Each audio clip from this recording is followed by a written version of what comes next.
Look, your asking price for this batch is just too high. I can't buy in at this price. How am I supposed to turn a profit? Come on, hear me out. I'm telling you, this is the single best batch of Sunsetias ever. You won't find anyone who disputes that. I accidentally dropped one into a well, and even the water turned sweet. Even so... All right. I'll let you in on a little secret. The boss of Second Life also wants to buy from me, but I haven't responded yet. If you won't take him, I'll just have to partner with them instead, and neither of us wants that. Okay, well, when you put it that way, I'll accept your asking price. I'll take all your stock. Don't sell a single one to Second Life.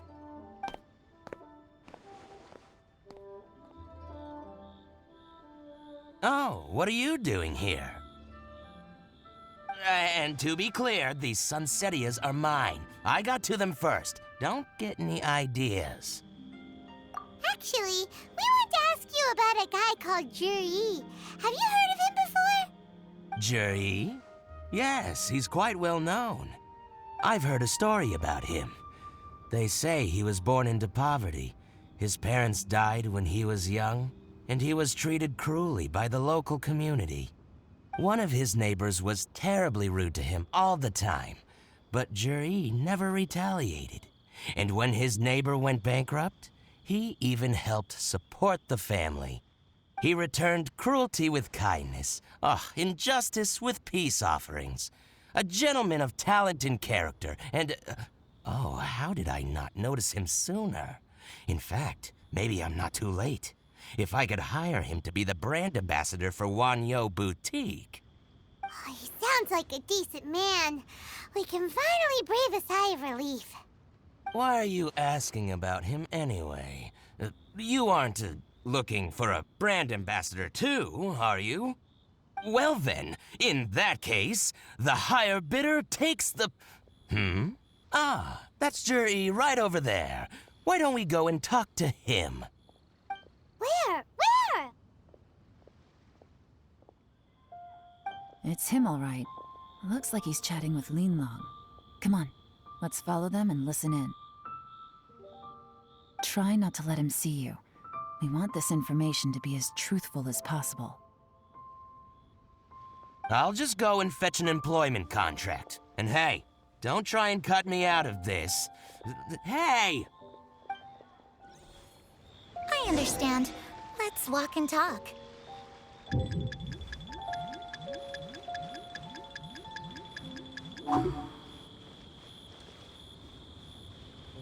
So, you were looking to buy a wineware set?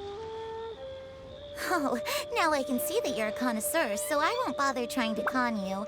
I trust you understand our shop quite well?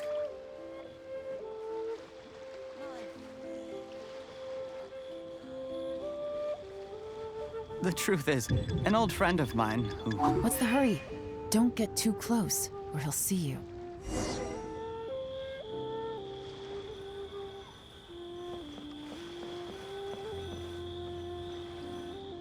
Try not to let him see you. We want this information to be as truthful as possible. I understand. Let's walk and talk. My friend, what can I get you?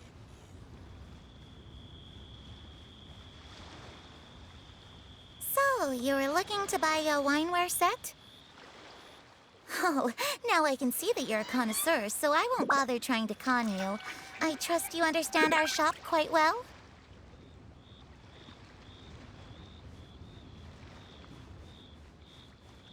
The truth is, an old friend of mine who likes to have a drink now and then. He fancies himself as a man of culture, but doesn't care for needless extravagance. So I thought I might buy him a set of high-quality fakes. How very thoughtful of you. Leave it to me, then.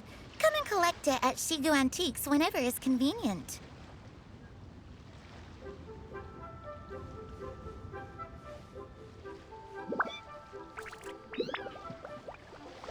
Thank you very much, Miss Linlong. It's my pleasure, Mr. Juri. These days, it's quite rare for someone of your standing to still keep up with their old friends. It's nice to see. I'll be sure to pick out a good set for you. You can count on me.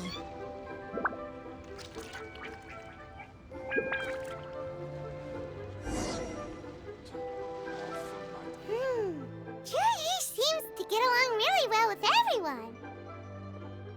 Are you satisfied now, Yelan? Seems like everyone thinks Juri's a great guy.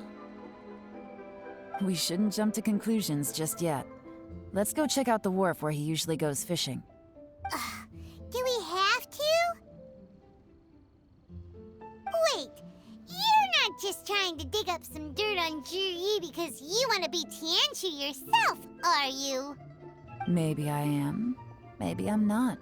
But hey, if I do become Tianshu, I'll look out for you guys. You'll be able to try all the finest food for free. How does that sound? We will? Well, come on! Off to the South Wharf we go!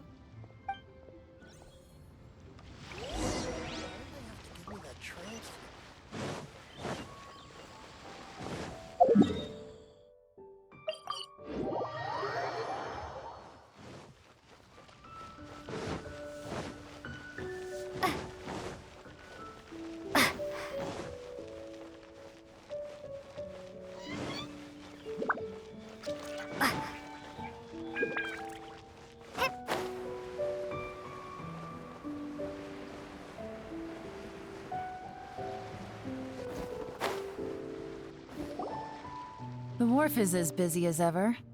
I hear the anglers here sometimes sell their fish to the nearby fishmongers. Let's see what Uncle Soon has to say.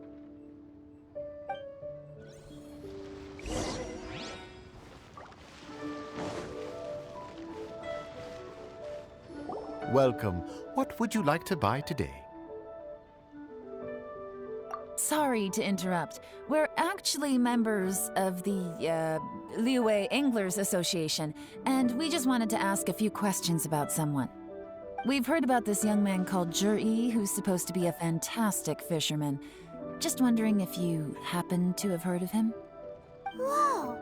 Yelan made up a whole fake identity without batting an eyelid! Ah, yes, Juri.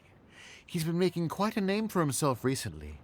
I've got some friends who travel all over the place, and they tell me everywhere they go they meet someone who's heard of him. Apparently, he had a rather tough time growing up. Had to work several jobs alongside his studies to make ends meet. How does that saying go? What doesn't kill you makes you stronger. Well, if there's anything to that logic, he's sure to be phenomenally successful one day. Yeah, we think so too! But I'm afraid your Anglers Association might be in for a disappointment. Oh? Why's that? He's good at a lot of things, but fishing isn't one of them. He fishes at the wharf and sells what he catches to me on occasion. His catches are always mediocre. Not terrible, but equally nothing to write home about. If you're looking to recruit some new members, though, I do know a few top anglers I could put you in touch with. That sounds fantastic. I've got a couple of other things to attend to right now, though, so why don't I come back some other time and we can chat over a drink? Sure thing. See you. Everywhere they go, they meet someone who's heard of him. Come on, let's keep asking around.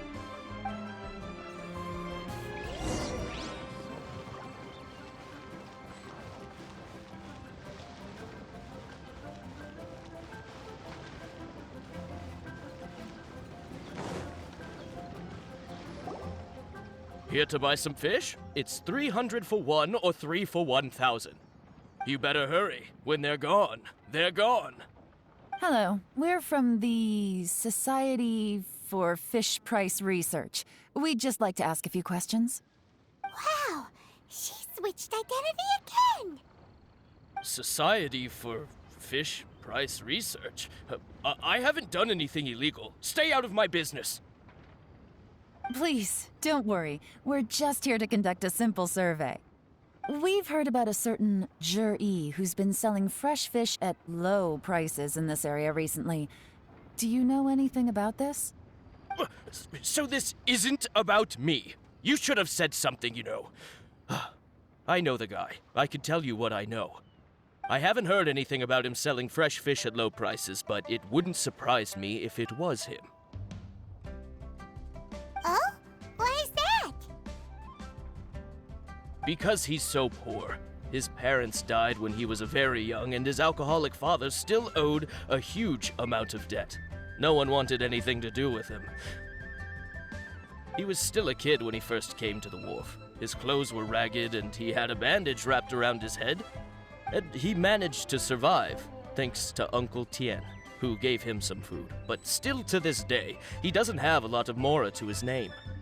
I mean, he can afford to eat and everything, but you'll often see him haggling with others over just a few mora. So, I wouldn't be surprised to find out he's been selling a few fish. It's not like he catches much anyway, so it's not going to affect my business. Don't tell him I said that. You'd rather he didn't know? Well, I spoke to him once, briefly, and I just had a feeling that he really cares what other people think of him. I think he has pretty low self-esteem, but hey, it's hardly my place to say anything. What he's achieved already puts most people to shame. And nobody's perfect. I just wouldn't want to upset him. That's all. I see. Well, thank you for sharing that with us. Not a problem. And just for the record, there's absolutely nothing wrong with the price of my fish. The more times you say it, the less convincing it becomes.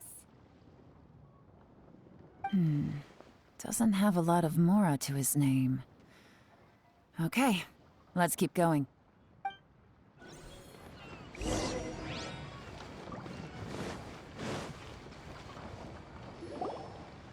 Hey, it's you guys! Wait, what's the phrase?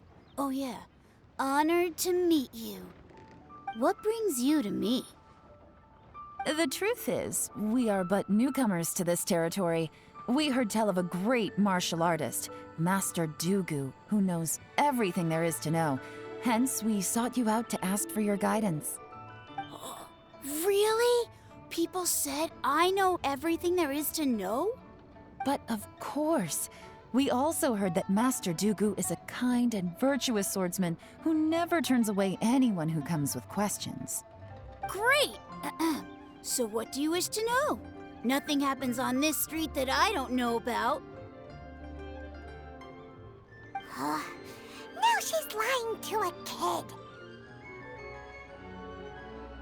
So, Master Dugu, have you heard of one by the name of Jur-E? Sure have. You mean that guy that all the grown-ups are talking about these days? I've heard many tales of Juri. For example, I can't remember. Probably 'cause it's nothing that important. I prefer stories about sword-fighting heroes. Oh, I can completely understand that. Then let me ask you this. Do you remember roughly when the grown-ups started talking about Jur-E? Oh yeah, I know that. It was about 2 or 3 months ago. Before that, people always used to talk about Juri in a kind of nasty tone of voice. But 2 or 3 months ago, suddenly everyone started to like him. Sometimes he gives me candies, so I'm glad that people are starting to like him now. Just as I thought. Huh? What do you mean? I mean, just as I thought, Master Dugu is indeed as kind and virtuous as the legends claim. I'm not that great. Oh yeah, one other thing. These days, there's a lot of people I've never seen before talking about Juri stories in the street. They seem like nice people. Oh, definitely. Great! So next time I see them, I'll say hi. And I guess I can share some of my candies with them too. Certainly. You can also tell my friend in Yenshang Tea House about what they're up to. I'm sure my friend would also like to say hi to them. Thank you, ma'am. You're welcome. Well then, fare thee well, Master Dugu. Until we meet again.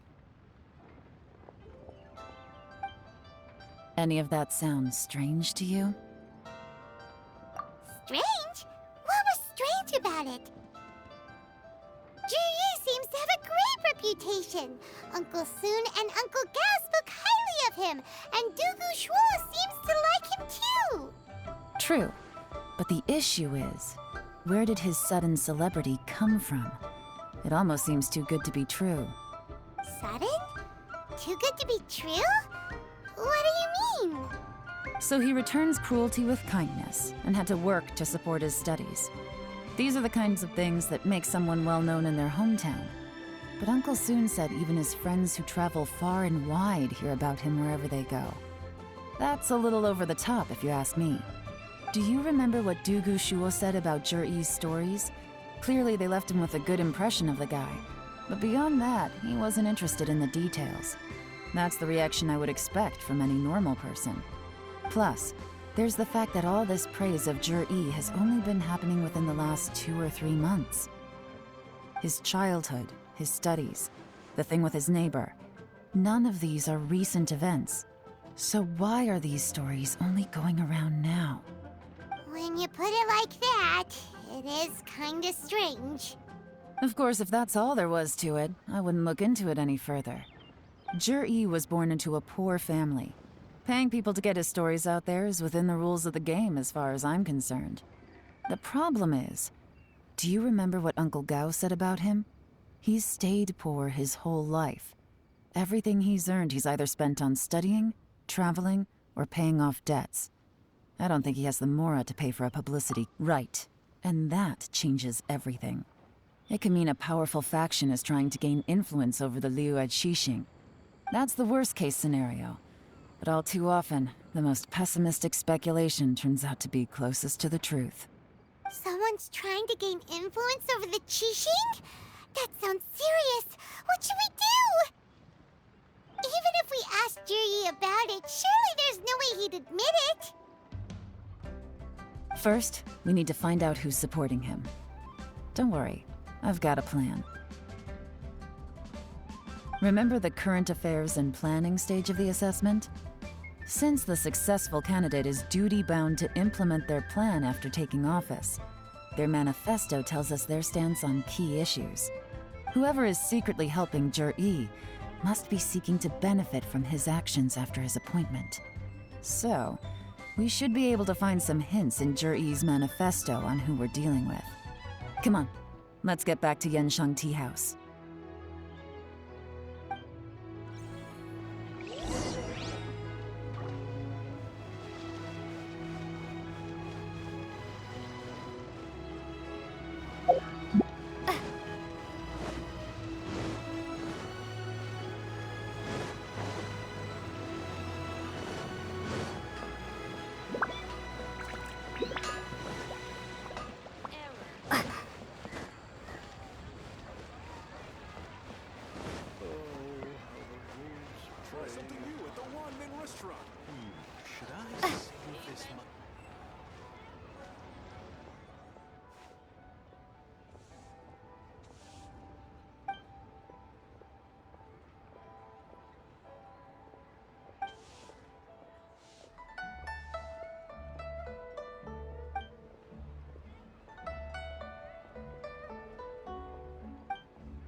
Jur-E's manifesto covers a huge range of topics. Looking for details that don't add up will be like trying to find a needle in a haystack. I'll divide the reports into 2 piles. You take one, I'll take the other. When we're finished, we'll put our heads together. Officially, the assessment is already over, and I'll be expected to announce the results before long. So we have to get to the bottom of this as quickly as we can. Yikes! We better hurry! Whatever else Uncle Tien might think of Jur-E, the fact remains that he's one of his favorite students. Any evidence he's left is not going to be immediately obvious. We'll have to look carefully and think critically.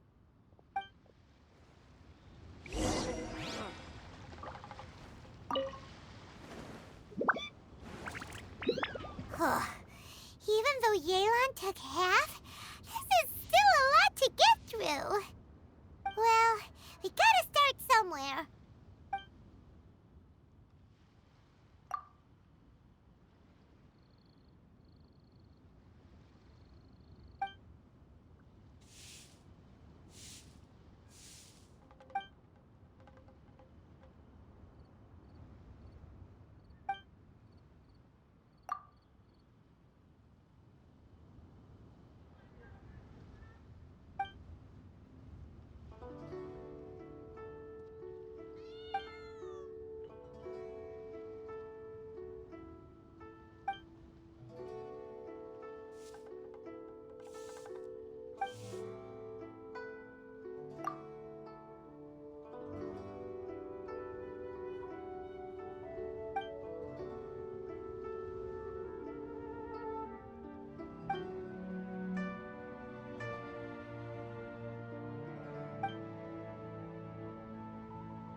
All this reading is giving Paimon a headache. Let's take a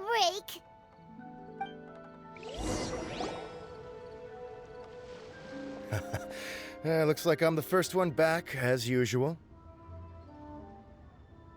Oh, hey! It's one of Yelan's little helpers, Shanghua! If you're back, that means you finished investigating Tianwei, right? You betcha. I visited all the commerce guilds and gathered a wealth of information. Every time they asked me to leave, but I always had another trick up my sleeve. Don't drag this out. Just tell us your findings. Yes, Lady Yelan.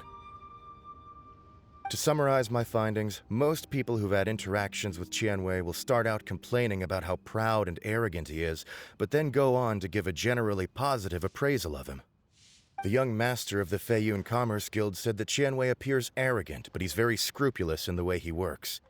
Once he signs a contract with somebody, he treats them fairly regardless of their background. Who'd have thought?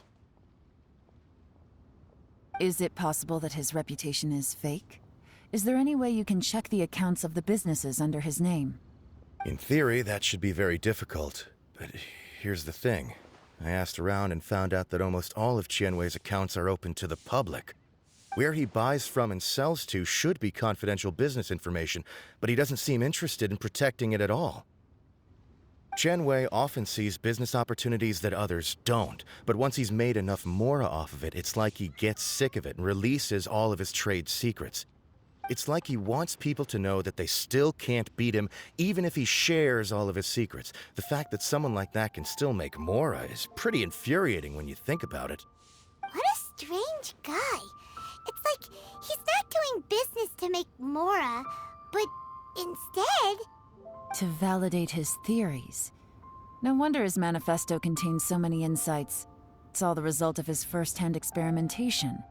I'm back! Huh? How come you're here? Why do you think?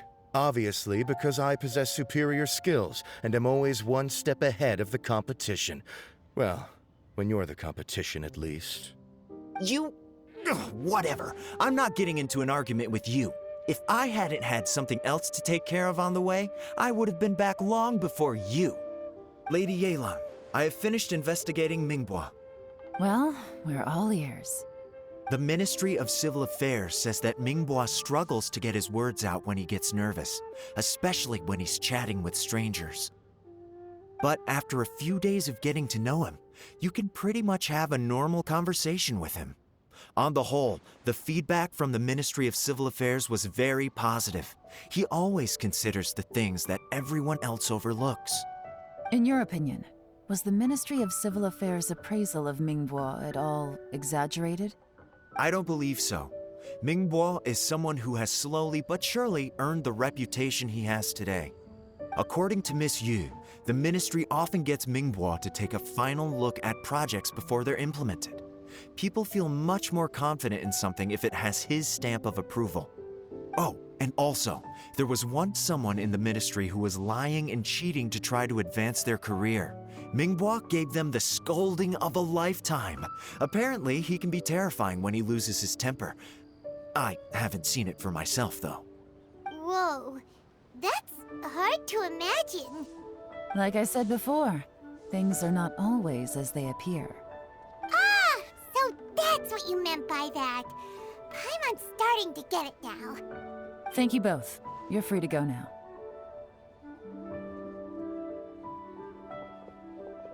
So, have you finished reading the manifesto? We still have a bit left.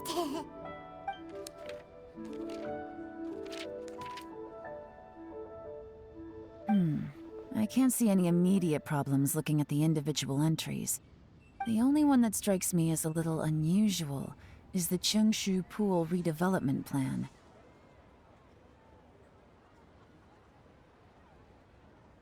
Cheongshu Pool has always been home to many secrets. Plus, Ajdaha once wrought havoc there, so there are even more secrets buried deep underground. At some point, a rumor began to go around that there is great treasure buried beneath Cheongshu Pool. A long time ago, with the approval of the Qixing, a mining team conducted an exploratory excavation there. So, did they find any treasure? None. The ruin was completely impenetrable. The only way they could have gotten through the solid rock would have been by blowing it open with a special kind of explosive. The technology wasn't mature enough at that time, so the excavation project was shut down and the treasure became a mere legend. Zhi-Yi's manifesto focuses on solving problems, and this treasure hunt seems extremely risky. It seems out of step with the rest of his plans. Still, this one fact alone doesn't tell us much. Everyone wants to get their hands on this treasure. The treasure hoarders, the Fatui, even local Liyue factions. Did you find anything? Excavation, project, treasure? Did we read anything similar in our half of the manifesto? Oh yeah! Zhi-Yi said the Blackcliff Forge workers should get right of first refusal if any suitable projects come up. Did he now? Well, that makes everything much clearer. So Zhi-Yi wants the Blackcliff Forge to excavate the treasure of Cheongshu Pool. Does that mean the Blackcliff Forge is Zhi-Yi's secret supporter? No, not likely. I've looked into the Blackcliff Forge before. They aren't involved with any powerful factions at present. They do possess some specialized explosives, but it would seem more trouble than it's worth to put so many resources into a risky project like this. Still, since the clues are pointing toward the Blackcliff Forge, we should see where they lead. We may well find something new. Shenwei and Minghua both turned out to be completely different than what we thought. What about Zhi-Yi? Is there another side to him too?